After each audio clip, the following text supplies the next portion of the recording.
A shift in how sexual harassment investigations will be done on Nevada college campuses. Here are the changes. A victim of harassment must prove three things. The act was severe, pervasive, and objectively offensive. Previously, a victim only needed to prove one of those items. Regulations covering any and all school events, but does not cover any incidents outside of the U.S., like study abroad programs. Every complaint must be made formally and is required to have a live hearing with cross-examination of both parties and all witnesses. The school must also provide both parties equal opportunity to inspect any evidence during the investigation. The Nevada Board of Regents approved the federally mandated changes to Title IX today. The debate over sexual harassment policies grew heated and later caused a firestorm on social media. Fox 5's Kylie Gaylor talked to one of the regents who voted against it.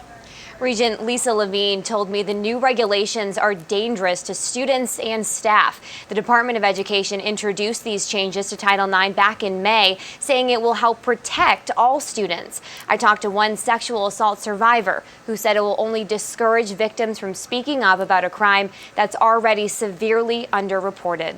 The trauma is very unbearable, so I'm worried. Dominique Hall knows that trauma. She told me she was sexually abused as a child, but she didn't process what happened until her sophomore year at the University of Nevada, Reno. I was in trauma therapy for a year and a half, and I had to do weekly sessions for a year and a half of trauma therapy. So it was just definitely a lot for me. And at one point I was going to drop out of college. She shared her experience during the Board of Regents meeting on Friday to try to sway them to vote no, but only 3 did. All those extra steps, a victim's not going to want to do that, and it's just so much more pressure on top of being a victim. One of the most controversial extra steps: any investigation into assault or harassment must include a live hearing with cross-examination. That is not even the actual criminal process. Regent Lisa Levine told me this will cost colleges money and it could lead to retaliation. You can imagine how that could discourage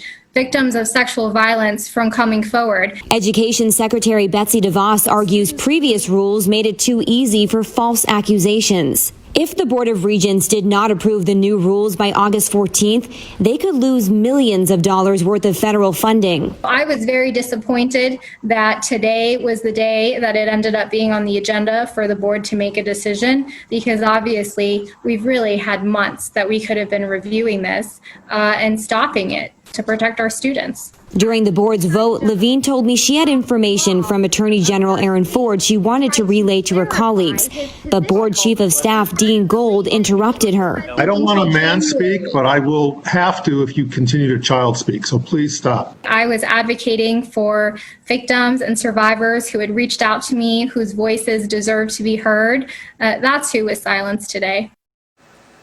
That information from AG Ford she was talking about was about the possibility of joining dozens of other state attorney generals in a lawsuit. Ford said it's still not too late to do that.